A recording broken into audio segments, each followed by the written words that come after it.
Assalamualaikum warahmatullahi wabarakatuh. Perkenalkan kami dari kelompok 4 mata kuliah pembelajaran keterampilan berbahasa produktif. Di sini kami akan membahas materi mengenai metode dan teknik pembelajaran berbicara beserta jenis-jenisnya. Kelompok 4 memiliki anggota Laili Ayu, Agnia, Rusdiana, dan Ninik Sofiana. Baiklah, langsung saja memasuki materi yang pertama, yaitu ada hakikat teknik.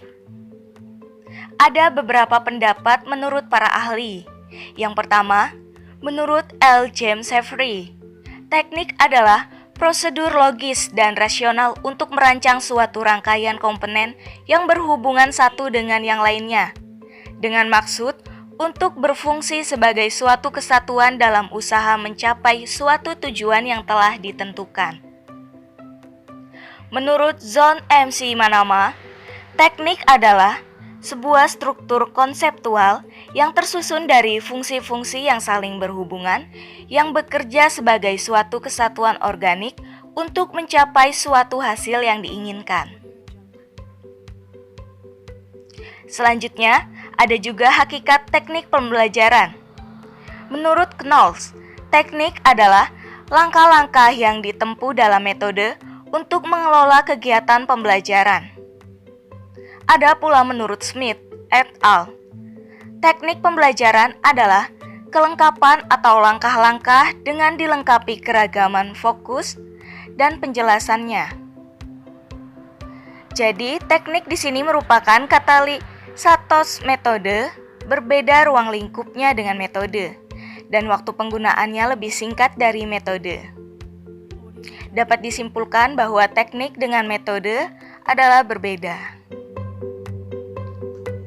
Baiklah, materi selanjutnya akan dijelaskan oleh beberapa rekan saya. Yang pertama, dari Mbak Nini Sofiana. Disilakan. Pengajaran berbicara. Aziz dan Al-Wasilah 1996 membagi 3 jenis teknik dalam pengajaran berbicara. Yang pertama adalah diskusi. Diskusi merupakan kegiatan berbicara yang paling mudah dilaksanakan, karena dalam diskusi, siswa tidak dibatasi oleh topik tertentu. Yang kedua adalah drama. Drama atau role-playing merupakan teknik yang banyak dipakai dalam program bahasa yang menawarkan pelarian mental dari ruang suasana kelas. Teknik ini dilakukan secara terkontrol. Yang ketiga adalah information gap. Merupakan salah satu teknik pengajaran berbicara di mana pembicara mengatakan sesuatu yang belum diketahui oleh pendengar. Selanjutnya adalah hakikat metode. Menurut Winarno Surahmat 1984 halaman 69, metode adalah salah satu cara yang dalam fungsinya merupakan alat suatu untuk mencapai tujuan. Aib Safudin 1992 halaman 185 menyatakan bahwa metode adalah cara atau jalan atau aturan untuk mencapai tujuan. Hakikat metode pembelajaran. Husnaini 2009 menyatakan bahwa metode pembelajaran adalah model pembelajaran yang tergambar dari awal sampai akhir yang disajikan secara khas oleh guru. Prawiradilaga 2007 menyatakan bahwa metode pembelajaran adalah prosedur, langkah-langkah, dan cara yang digunakan guru dalam mencapai tujuan pembelajaran. Hubungan metode dan teknik pembelajaran berbicara. Pada dasarnya, metode dan teknik pembelajaran itu berbeda. Metode pembelajaran lebih bersifat prosedural yang berisi tahapan tertentu.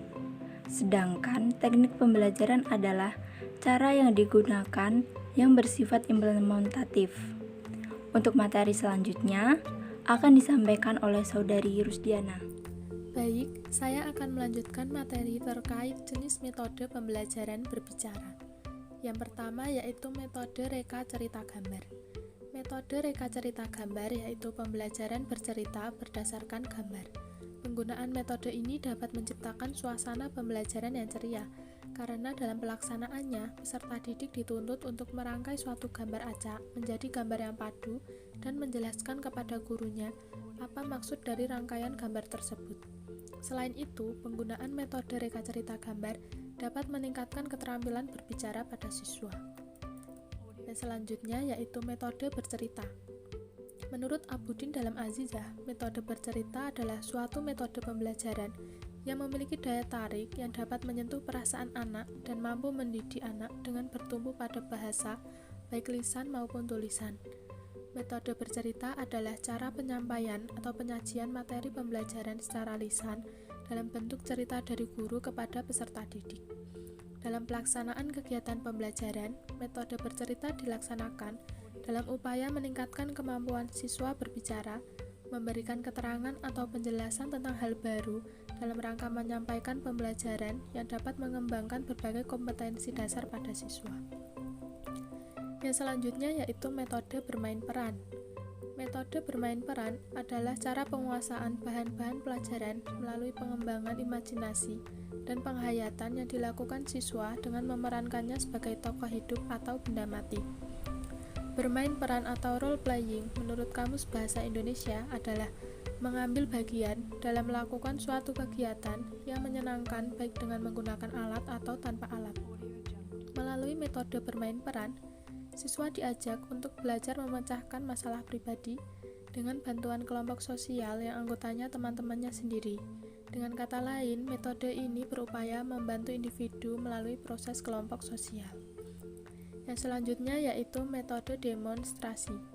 Metode demonstrasi adalah cara penyajian pembelajaran dengan meragakan dan mempertunjukkan suatu proses, situasi atau benda tertentu yang sedang dipelajari, baik dalam bentuk sebenarnya maupun dalam bentuk tiruan yang dipertunjukkan oleh guru atau sumber belajar lain di depan seluruh siswa. Sebagai metode penyajian, demonstrasi tidak terlepas dari penjelasan secara lisan oleh guru. Walaupun dalam proses demonstrasi, peran siswa hanya sekedar memperhatikan, akan tetapi demonstrasi dapat menyajikan bahan pelajaran lebih konkret. Materi selanjutnya akan dipaparkan oleh saudari Laili. Baik, saya Laili. Di sini saya akan melanjutkan pemaparan yang sudah dilakukan oleh saudari Rusdiana terkait dengan jenis metode pembelajaran berbicara. Di situ yang pertama ada metode ulang ucap. Metode ini merupakan metode pembelajaran berbicara tingkat dasar yang bisa diterapkan dengan cara pertama, guru mengucapkan kata atau kalimat dengan intonasi yang jelas, kemudian meminta seluruh siswa untuk mengulang secara bersamaan. Selanjutnya, guru akan menunjuk salah satu siswa untuk mengulang kata atau kalimat tersebut. Metode ulang ucap ini memadukan keterampilan menyimak dan keterampilan berbicara. Yang kedua, ada metode lihat ucap. Metode ini merupakan metode lanjutan dari metode ulang ucap. Bisa dilakukan dengan cara guru memperlihatkan gambar kepada siswa, kemudian menunjuk salah satu siswa untuk menjelaskan gambar yang dilihat. Yang ketiga ada metode menjawab pertanyaan. Metode penyajian ini merupakan metode di mana siswa nanti akan menjawab pertanyaan dari guru. Hanya saja jawaban yang diberikan siswa dilakukan secara lisan. Artinya siswa menjawab secara langsung. Metode ini tidak hanya melatih keterampilan berbicara siswa, tetapi juga mengukur pemahaman siswa terhadap materi tersebut. Selanjutnya ada metode bertanya. Metode ini memberikan kesempatan kepada siswa untuk mengajukan pertanyaan. Hal ini dilakukan sebagai proses timbal balik antara guru dan siswa. Untuk melakukan metode ini, guru hendaknya memantik siswa terlebih dahulu agar memunculkan rasa ingin tahu. Yang terakhir, ada metode debat. Metode ini merupakan metode pembelajaran berbicara yang mana siswa nantinya akan beradu argumentasi, baik secara perorangan maupun secara kelompok. Siswa akan saling bertanya dan menanggapi. Metode ini akan memperlihatkan keterampilan berbicara dari setiap siswa. Sekian presentasi dari kelompok kami. Mohon maaf apabila ada kesalahan dan kekurangan. Terima kasih. Wassalamualaikum warahmatullahi wabarakatuh.